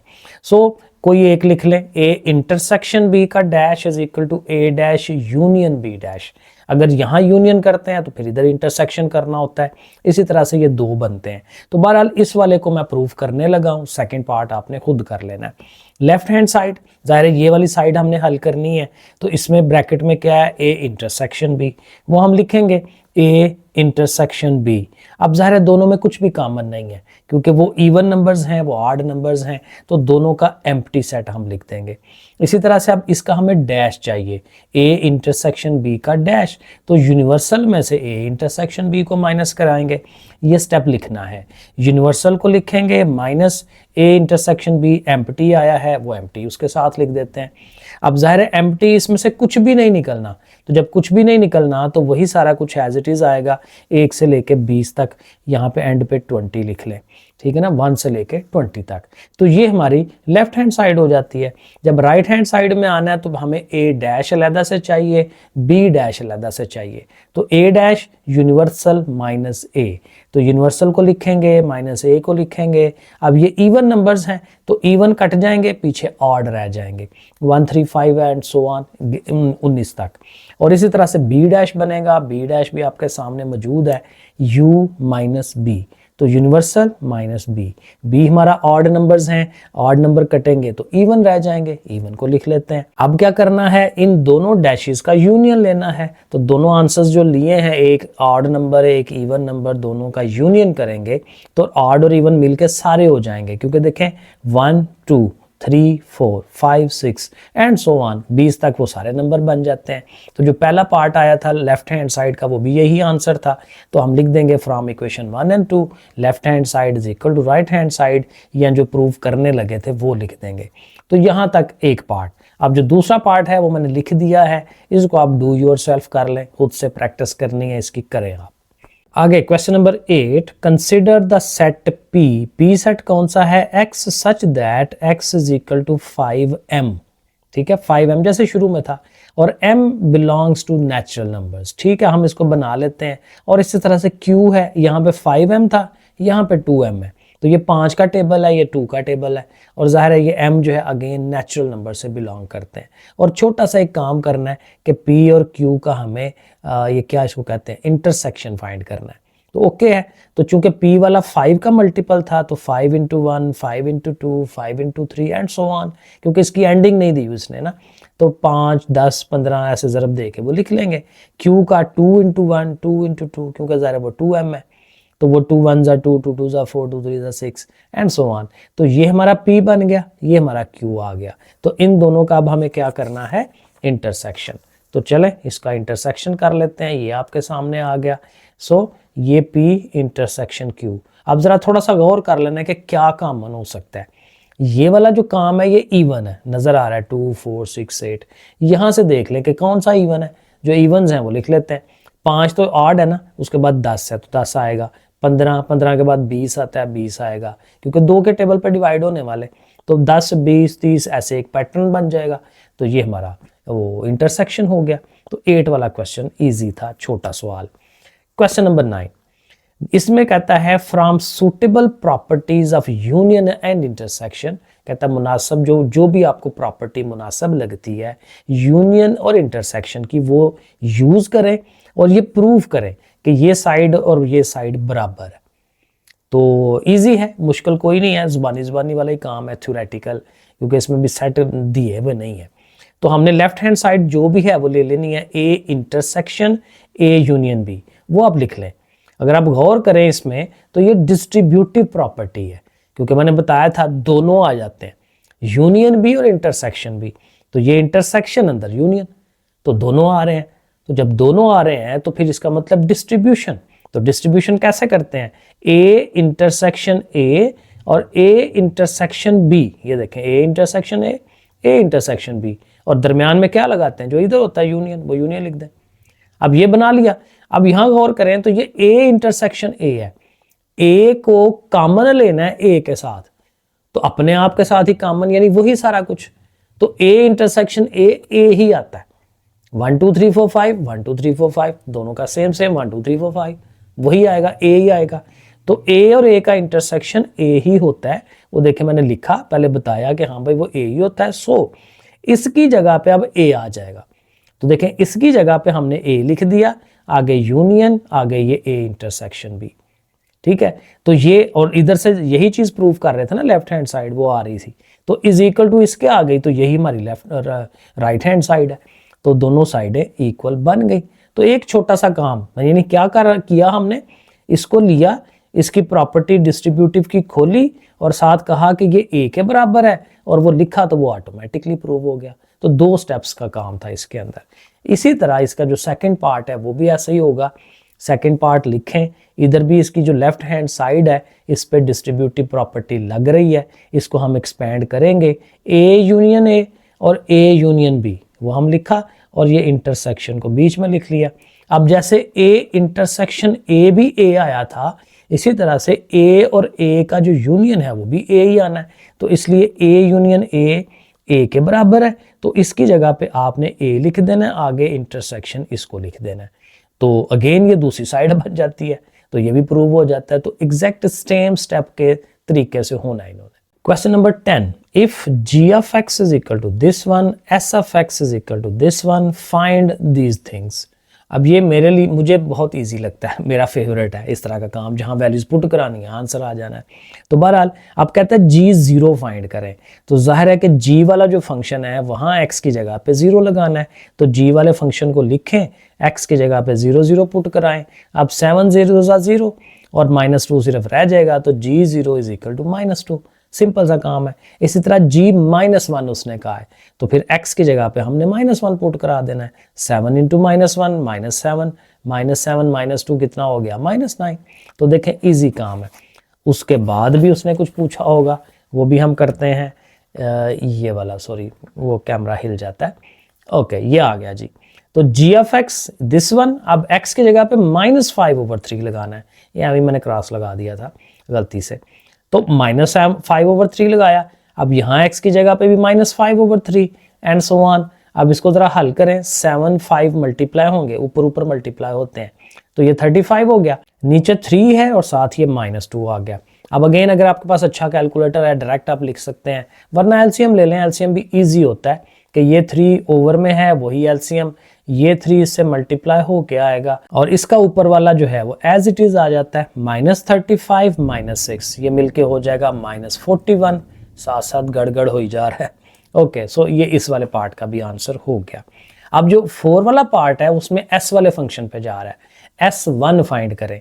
तो s वाला फंक्शन लिखें, और जाहिर नजर आ रहा है x की जगह पे हमें 1 लगाना है, इधर भी 1 लगा लेते हैं। 1 का स्क्वायर 1 होता है, 1 को 8 से मल्टीप्लाई करें तो 8 ही रहना है, तो 8 - 3 5 हो जाएगा। इसी तरह से s -9 है, तो ठीक है -9 लगाएं x की जगह पे। अब 9 का स्क्वायर 81, लेकिन माइनस खत्म हो जाता है, प्लस हो जाता है स्क्वायर की वजह से। तो 81 को 8 से मल्टीप्लाई कर लें, फिर उसमें से 3 माइनस कर लें, स्टेप्स बनाते जाएं। ये पार्ट भी हो गया। एक और पार्ट है इसका, उसने आगे किया हुआ है s7/2। तो x की जगह पे 7/2, यहाँ पे x था, x की जगह 7/2। अब स्केयर लेना है, 7 का स्केयर 49, 2 का स्केयर 4, ये 4 कटवाएगा, 4 2s are 8, क्योंकि नीचे से ऊपर कटती है चीज। तो 2 के साथ 49 को मल्टीप्लाई कराएं और उसमें से 3 निकाल दें तो 95। तो ये हमारा क्वेश्चन नंबर 10 भी हो गया। आगे चलते हैं जी 11 वाले पे। Given that f of x is equal to this one, function दिया हुआ है, a और b कॉन्स्टेंट्स हैं, f of -2 की वैल्यू इतनी है, f of 4 की वैल्यू इतनी है और a और b फाइंड करें। आपको याद होगा 3.3 में हमने 3 सवाल किए थे इस तरह के, तो बिल्कुल सिंपल काम है। अब f of x फंक्शन को पहले एक दफ़ा लिखें, यहाँ से हमें पता चल गया कि x की वैल्यू हमने -2 लगानी है, तो x की जगह -2, x की जगह -2, ठीक हो गया। तो -2a प्लस b, लेकिन f of -2 उसने बताया हुआ कि वो 3 है, तो इसकी जगह पे हम 3 लगा लेते हैं। तो ये ऐसे इक्वेशन बनेगी। इक्वेशन को थोड़ा सीधा कर लें, इसको इधर लिख लें, उस 3 को इस साइड पे लिख लें, सीधा हो जाएगा। ऐसे कर सकते हैं। तो ये इक्वेशन नंबर 1। अब दोबारा से f of x को लिखें और ऊपर उसने सवाल में दिया हुआ f4, तो फिर इसका मतलब x की जगह पे हमें 4 लगाना है, तो 4 लिख लिया। तो ये 4a प्लस b और f4 सवाल में उसने दिया हुआ है 10, वो हम 10 लिख लेंगे। तो इसको भी सीधा कर लेते हैं, 4a plus b is equal to 10। अब इक्वेशन 1 और 2 इसको साइमल्टेनियसली हल करेंगे, ऊपर नीचे लिख के कोई एक वेरिएबल खत्म करवा देंगे और दूसरे का आंसर जो है वो हम बना लेंगे, इजीली हो जाएगा। तो देखें दोनों को ऊपर नीचे लिखा, और चूंकि b सेम है, पॉजिटिव है, तो इनके साइन चेंज कर लें, क्योंकि चेंज करेंगे तो फिर वो आपस में कट जाएंगे। ये कट गए आपस में, -4 और -2, -6 है, -10 में से +3 निकालें, -7, -6 कट गए, इधर से इधर कट जाते हैं, और 6 a से मल्टीप्लाई हो रहा है, उधर जाके डिवाइड, तो a की वैल्यू 7/6। अब a आ गया, b रहता है, तो किसी एक इक्वेशन में इस a की वैल्यू को पुट कराएं, तो पहली में ही नॉर्मली कर लिया जाता है। तो पुट इन इक्वेशन 1, इक्वेशन 1 को पहले एक दफा लिख लें, a की जगह पे आप 7/6 लिख दें। अब इसको देखें, 2 और 6 कटता है, 2 3s are 6, तो वहां पे 3 आ गया। अब ये नेगेटिव है, उठा के उधर ले जाएं, क्योंकि b को अकेला करना है, जो चीज फाइंड करनी है वो अकेला करते हैं। तो 3 के साथ ये +7/3। अब फिर एलसीएम, ओवर में 3 है, 3 आएगा, 3 3s are 9, और ये ऊपर वाला एज इट इज। तो 9 और 7 कितने होते हैं, 16, 16/3। तो ऐसे ये देखें आंसर बन जाता है। आगे चलते हैं जी क्वेश्चन नंबर 12 पे, और 12 में भी सिंपल सा काम है। उसने ये फंक्शन दिया हुआ है kx, और फिर kx की वैल्यू दे दी है 100, तो कहता है x फाइंड करें। ये इस तरह का हमने MCQ में भी किया था। तो kx लिखेंगे, kx की वैल्यू उसने 100 दी हुई है, 100 लिख दे। अब x अकेला कर लें, पहले -5 उधर ले जाएं, प्लस हो गया 105, और फिर 7 इधर मल्टीप्लाई है, उधर जाके उसने उसके डिवाइड में आ जाना है, ओवर में। तो 7 का पहाड़ा पढ़े, टेबल पढ़े, 15, तो x की वैल्यू आ गई। Question number 13, consider the function gx is equal to this one if g4 is equal to 20। पिछले सवाल की तरह कि भाई जी एफ एक्स दिया हुआ है, तो 4 का मतलब x की जगह आपने 4 पुट कराना है, फिर g 0 भी है, तो फिर एक दफ़ा x की जगह 0 भी पुट कराना है, कोई मसला नहीं है। फाइंड m एंड n, बिल्कुल पिछले सवाल की तरह। सो देखें, जी एफ एक्स लिखा हुआ, x की जगह पे 4 पुट कराना है, लो जी, इधर भी 4, इधर भी 4, m और n तो वैसे ही है क्योंकि x की जगह लगानी है वैल्यू। तो g4 उसने दिया हुआ 20, वहां 20 लिख लें, 4 का स्क्वायर 16, 16m प्लस n, सीधा कर लें, सीधा कर लिया, उसको इक्वेशन बना ली 1।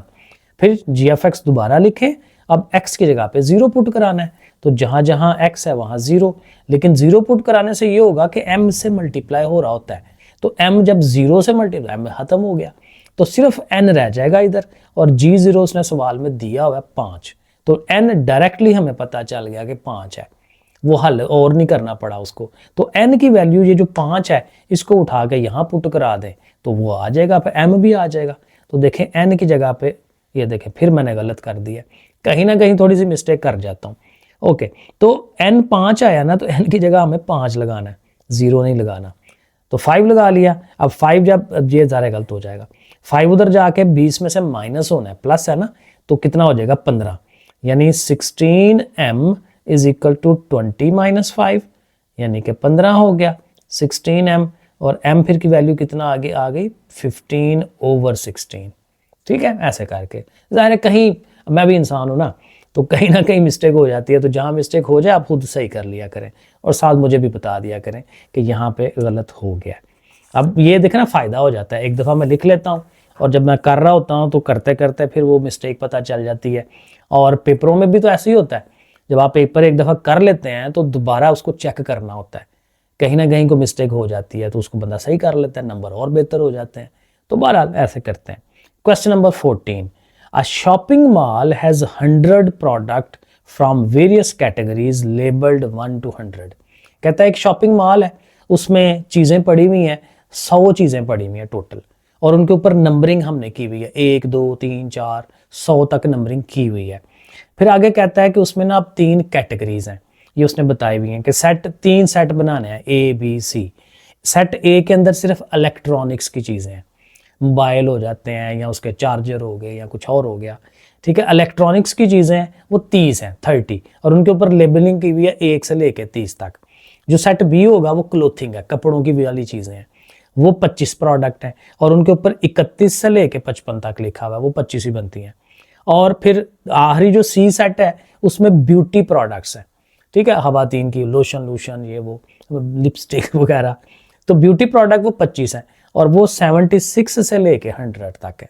तो 3 तरह की कैटेगरीज हैं हमारे पास। करना क्या है, बड़ा सिंपल सा काम है कि भाई उसको टेबुलर फॉर्म बनाए, ठीक है ना, वो एक ब्रैकेटों के अंदर लिखें चीज़ें, वो हमने करनी है। तो बड़ा इजी है, पहले आप इलेक्ट्रॉनिक्स लिख लें।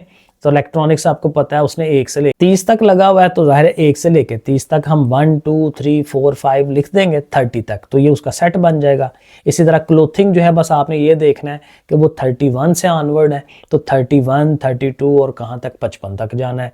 और सेट बी जो सी वाला है ब्यूटी प्रोडक्ट्स वाला, उसमें आपने 76 से शुरू होके 100 तक चले जाना है। तो ये टेबुलर फॉर्म ही बनी ना इनकी। इस तरह से ये तीनों सेट हमारे बन जाते हैं, ठीक है जी। सिंपल सा काम है, ए वालों में 1 से लेकर 30 तक, बी वाले में 31 से एंड सो ऑन।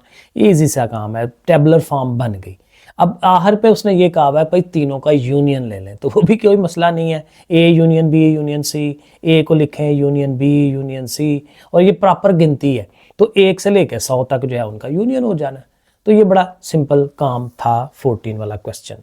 ओके जी, 15 वाले में देखते हैं। कहते हैं आउट ऑफ 180 स्टूडेंट्स, कितने बच्चे हैं टोटल, 180 बच्चे हैं, who appeared in annual examination, paper उन्होंने दिए, 120 पास्ड इन मैथ, मैथ का जो टेस्ट था पेपर था उसमें से 120 बच्चे पास हुए, साइंस वाला जो टेस्ट था उसमें से 90 बच्चे पास हुए, और जो 60 बच्चे हैं वो मैथ और साइंस दोनों में पास हुए, ठीक है। अब ये पीछे भी हमने पढ़ा था कि जब एंड आता है, मैंने बताया था आपको, वहां आपने क्या लगाना होता है, इंटरसेक्शन। जहां पे और आता है या ये, ठीक है, तो फिर वहां पे आप क्या करते हैं, यूनियन होता है, ठीक है। ये याद रखना है, इसी से सवाल इजी हो जाते हैं आपके। आगे पूछा क्या उसने ए पार्ट में, how many passed either the math और साइंस, मैथ में या साइंस में कितने बच्चे पास हुए। अब देखें यहां आर है, आइदर और, या आ गया ना उर्दू वाला या, तो इसका मतलब क्या है, आपने यूनियन फाइंड करनी है। तो इसमें जाहिर मैं स्टेप्स बनाऊंगा, टोटल स्टूडेंट 180 हैं, तो एम मैंने सपोज कर लिया कि एम क्या है, वो वाला सेट है। वैसे यहाँ लिखना चाहिए था, पिछले सवालों में मैंने लिखा था।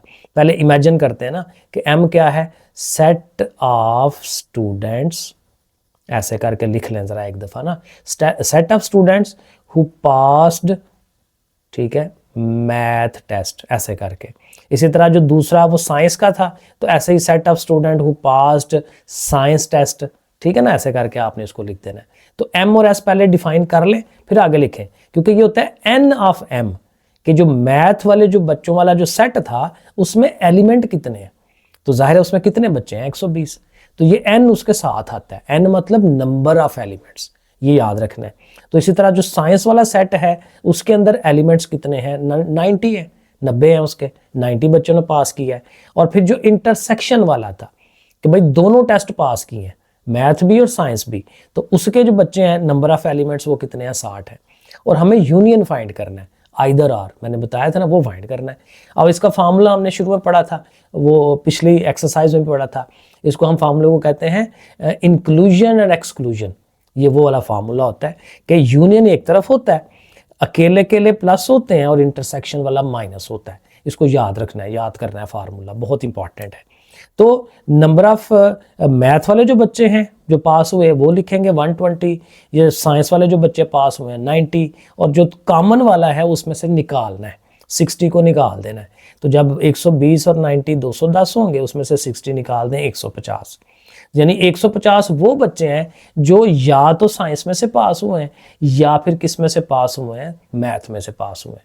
और बी पार्ट में कह रहा है जी how many did not pass either of the two sets, जो पास नहीं हुए आइदर ऑफ द टू। अब देखें पिछले में भी तो आइदर ऑफ द टू ही किया ना, कि पिछले में हमने ये किया है कि आइदर ऑफ द टू पास किया हो, अब कह रहा है ना किया हो, मतलब पिछले वाले का उल्ट कह रहा है। तो उल्ट ये होता है कि टोटल में से वो जो पहले वाला माइनस कर दें, क्योंकि टोटल बच्चे कितने थे 180, और उनमें से 150 हमने किए हैं वो बच्चे हैं जो या तो मैथ में पास हुए हैं या साइंस में से पास हो गए हैं, ठीक है, किसी ना किसी एक में पास हुए हैं। अब कह रहा है किसी में भी पास ना हुए हो, तो फिर जाहिर है उसी का उल्ट होगा, 180 में से 150 निकाल दें, तो पीछे 30 बच्चे जो रह गए हैं वो डेफिनेटली किसी में से भी पास नहीं हुए, दोनों में से फेल हो गए। तो ऐसे करके इसका बी पार्ट भी हो गया। आगे सी पार्ट भी उसने पूछा हुआ है। सी पार्ट में कह रहा है जी how many pass the science test but not the math test, जिन्होंने साइंस का सिर्फ पास किया, मैथ नहीं पास किया। तो साइंस वाले कितने थे टोटल, ये साइंस वाले टोटल है 90, लेकिन उसमें से उनको निकाल देना है जिन्होंने साइंस भी पास की है और मैथ भी पास किया है। यही तो इंटरसेक्शन है। इंटरसेक्शन यही बताता है कि उसने मैथ भी पास किया हुआ है, साइंस भी पास की हुई है। तो हमने तो सिर्फ वो लेना है जो साइंस पास कर रहे हैं, तो जिसने दोनों पास किए हैं उनको बीच में से निकाल दें, भाई तुम लोग तो निकलो बाहर, क्योंकि हमें सिर्फ साइंस वाले चाहिए जो सिर्फ साइंस पास की है, मैथ में फेल है, ठीक है। तो फिर वो टोटल जो 90 है उसमें से 60 निकाल दें, यानी 30 बच्चे ऐसे होंगे जो सिर्फ साइंस में पास हुए हैं, यानी 60 बच्चे ऐसे हैं जो मैथ और साइंस दोनों में पास हुए हैं। तो दोनों मिला के 90 बने थे ना, तो इसलिए वो जो कॉमन वाले हैं वो निकाल दिए। और डी पार्ट में कहता है how many failed the science test, जिन्होंने साइंस को पास ही नहीं किया। अब वो 90 बच्चे ऐसे थे ना जिन्होंने साइंस पास किया हुआ है, जो हमने शुरू में बताया, साइंस भी पास किया हुआ है और मैथ भी, क्योंकि 30 ने साइंस की सिर्फ पास किया हुआ है, 60 वो हैं जिन्होंने साइंस और मैथ दोनों पास किए हुए हैं, तो 90 बनते हैं। तो टोटल कितने थे 180, उसमें से ये 90 निकाल दें, तो फिर मतलब ये कि जिन्होंने साइंस को फेल किया है वो कितने हैं 90, 180 में से 90 निकाले 90 ही आते हैं। और ये हमारा लास्ट वाला क्वेश्चन है 16, कहता है एक सॉफ्टवेयर हाउस है किसी शहर के अंदर, और उसमें सॉफ्टवेयर बेसिकली हाउस ये होता है कि वहाँ पे लोग ना कंप्यूटर वाले लोग होते हैं, और वो मुख्तलिफ लैंग्वेजेस होती हैं जो उन्होंने समझी होती हैं, सीखी होती हैं, और उस लैंग्वेज में कोडिंग करते हैं, कोडिंग से वो सॉफ्टवेयर बनती है, ठीक है। अब वो मुख्तलिफ लैंग्वेजेस हैं और वो यहाँ यही बताएगा कि टोटल वो जो डेवलपर्स, इनको डेवलपर्स कहते हैं, टोटल डेवलपर्स 300 हैं। अब उनमें से सर्वे किया है कि बताएं जी आपको कौन सी लैंग्वेज अच्छी लगती है, आप कौन सी लैंग्वेज यूज़ करते हैं। तो वो उसने बताया हुआ है कि 150 को पाइथन पसंद है, पाइथन बड़ी मशहूर लैंग्वेज है कोडिंग की, कंप्यूटर जब पढ़ते हैं वहाँ पे आपको आएगा ये। जावा जो लैंग्वेज यूज़ करते हैं वो 130 हैं, जिनको PHP पसंद है वो 120 है, और 70 ऐसे हैं जिनको पाइथन और जावा पसंद है। ये देखें ना intersection, Python and Java, and आ गया, ये इंटरसेक्शन है, पाइथन और जावा का इंटरसेक्शन। 60 पाइथन और PHP का, और 50 हैं जावा और PHP के, ठीक है, इस तरह से इनका कॉमन है। और फिर 40 ऐसे हैं जिनको सारी पसंद है, तीनों, ये भी है, ठीक है ना, तीनों का इंटरसेक्शन, वो 40 वाले।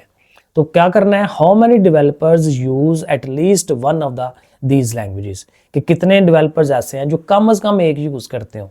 यानी ये कम से कम जब एटलीस्ट कहता है ना, तो उसका मतलब वही है, आइदर ये वाली और ये वाली और ये वाली। तो चूंकि आइदर आ रहा होता है, तो इसका मतलब कि यूनियन, कि तीनों सेटों का यूनियन लेना है। तो सबसे पहले तो तीनों सेट को डिफाइन कर लेना, तो लेट कर लें जी P सेट है, set of developers who like Python, Python का P यूज कर लिया। J क्या होगा, set of developers who like Java. और PHP के लिए ना, वैसे PH मैंने गलत कर दिया, किसी भी सेट का जब नाम रखते हैं ना तो सिंगल होता है, डबल नहीं होता। इसको खाली ना H कह लें, खाली H कहेंगे तो ज़्यादा बेहतर, क्योंकि वो P तो उसके लिए यूज़ किया हुआ है। तो PHP जिनको पसंद है वो H वाला सेट हो जाएगा। तो फिर जाहिर है number of elements in P, अब जाहिर है जितनों को P पसंद है 150, जावा वाले 130 थे, ठीक है, अब इसको खाली H कर लेते हैं कि जो PHP वाले हैं वो 120 हैं। अब फिर उनके कॉमन वाले भी मैंने अभी पढ़ते पढ़ते आपको बताया कि जिनको पाइथन और जावा पसंद है वो 70 है, जिनको पाइथन और ये PHP पसंद है वो 60 है। ये साथ साथ मैं सही करता जाता हूँ। जो थर्ड सेट है उसको H कह लेना, ठीक है ना। तो जावा और ये जो पाइथन जो PHP वाले हैं वो 50 हैं, और जो जिनको तीनों पसंद है, ठीक है ना, P, J और H, वो कितने हैं, 40। ठीक है, इस तरह से ये सारी इंफॉर्मेशन आ गई तीनों वाली भी। और हमें फाइंड क्या करना है कि उनका यूनियन आइदर आर, ठीक है, तो तीनों का यूनियन हमें फाइंड करना है। अब इसका पूरा फार्मूला हमने 3.3 में पढ़ा था। 3.3 में पढ़ा था कि जब तीन चीज़ों का यूनियन लेना है, और आपकी एग्जाम्पल्स में भी है कि तीनों के अकेलों को प्लस करते हैं, उनके दो दो वाले कॉमन वालों को माइनस कराते हैं, और फिर जो तीनों कॉमन है वो प्लस होता है। ठीक है, इस तरह से करके अब वो नंबर्स आप लिख लें, ये अकेले अकेले वाले, फिर उनके जो दो दो वाले कॉमन हैं, और ये जो तीनों वाला कॉमन था वो आपने लिख लेना है। अब आप करें इनको प्लस कर लें, 400 इनको इकट्ठा करें, 180, ये 40 है, कैलकुलेटर में हल करें, 260। यानी 260 ऐसे हैं जिनको या तो पाइथन, या तो जावा, या तो PHP, तीनों में से कोई एक तो पसंद है ही है उनको, इकट्ठी भी हो सकती हैं। तो ये आइदर आर वाला मामला 260 आंसर बन जाता है। तो ये तो हो गया हमारा पहला आंसर। जो बी वाला पोर्शन है, कहता है how many developers use only one of these languages. अब ये थोड़ा सा बड़ा है कि सिर्फ एक यूज करता हो। अब मसला यहां ये आ जाता है कि सिर्फ एक कौन सी है, तो 3। अब फिर तीनों लदा करनी पड़ेंगी कि भाई सिर्फ पाइथन जिनको पसंद है वो लदा कर लें, जिनको जावा पसंद है वो लदा कर दें, जिनको PHP पसंद है वो लदा कर दें। तो तीनों को लदा करके फिर उनको इकट्ठा करेंगे कि भाई वो लोग जिनको कोई एक पसंद है वो कितने हैं। सो देखें, पहले पाइथन वाले जब निकालने हैं, ये भी हमने 3.3 में पढ़ा था फार्मूला कि एक अकेला निकालना हो तो क्या करते हैं कि पाइथन वाले जो टोटल लोग हैं वो इधर रखें, उनमें से माइनस करते हैं उनके जो डबल डबल वाले कॉमन है और उनमें जो तीनों वाला कॉमन है। ठीक है, डबल वाले कॉमन प्लस कर लिए और तीनों वाला उसमें से निकाल लिया। तो ये वैल्यूज पीछे से आपने उठा लेनी है, 150, 70, 60, 40, इनको ऐड करें, उसमें से 40 निकालें 90, 150 में से 90 निकालेंगे तो 60। यानी 60 लोग ऐसे हैं जिनको सिर्फ पाइथन पसंद है। इसी तरह से जावा, सिर्फ जावा वाला भी करना पड़ेगा। तो जावा वाला अकेला, उनके जो कॉमन वाले हैं जिनमें सिर्फ जावा है, ठीक है ना, पाइथन के साथ जावा और जावा के साथ PHP, यहाँ हाली H लिख लेना, मैंने आपको बताया था। ठीक है, और फिर तीनों का कॉमन, ठीक है, फार्मूला वही है उसी शक्ल में। तो फिर उनकी तीनों की वैल्यूज लेके पीछे से और इस 70, 50 प्लस करके 40 निकाल दें ये, और 130 में से वो निकालें तो ये 50 बनते हैं। और इसी तरह से जो PHP वाले हैं वो वाला, तो PHP वाला अकेला एक तरफ, कॉमन वाले और तीनों वाला वो उसके साथ, वो उसी फार्मूले के थ्रू ये 50 आ जाते हैं। अब ये तीनों, एक 60 आया, एक 50 आया, एक 50 आया। सिर्फ पाइथन वालों को 60, सिर्फ जावा वाले 50, सिर्फ PHP वाले 50। तो फिर जाहिर है कि वो उसने कहा ना कोई एक पसंद हो, तो फिर इन सारों को जमा कर लें। तो यानी 160 लोग ऐसे हैं जिनको कोई ना कोई एक जरूर पसंद है। तो ये इस तरह से ये आ जाता है। और फिर आगे जो हमारा सी वाला पार्ट कहता है how many developers do not use any of these languages, यानी कितने ऐसे हैं जो इन तीनों को ही पसंद नहीं करते। तो पीछे जो हमने पढ़ा था ना शुरू में, पहला पार्ट जो हमने हल किया है कि आइदर पाइथन, आइदर जावा, आइदर PHP, वो कितने हैं, वो 260 आए थे कि कम से कम कोई एक पसंद हो उनको। अब कह रहा है कि कोई भी ना पसंद हो, तो उसी का उल्ट हो गया ना। तो फिर टोटल में से इसको हम निकाल देते हैं। तो टोटल उसने कहा था 300, और उसमें से 260 को कोई ना कोई एक पसंद है, तो 3 माइनस करेंगे 40, यानी 40 लोग ऐसे हैं वो कोई और लैंग्वेज यूज करते होंगे, ये तीनों ही नहीं यूज करते। और लास्ट में कहता है how many developers use only PHP, सिर्फ PHP पसंद हो। तो सिर्फ PHP वाले अभी हमने यहाँ पे किया है, ये पीछे हम करके आए हैं ये वाला पोर्शन, तो ये आया था 50, तो इसका आंसर आपने फिर 50 दे देना। ठीक है जी, चलें, ये एक्सरसाइज हमारी हो गई। ओके फिर बच्चों, अल्लाह हाफिज़।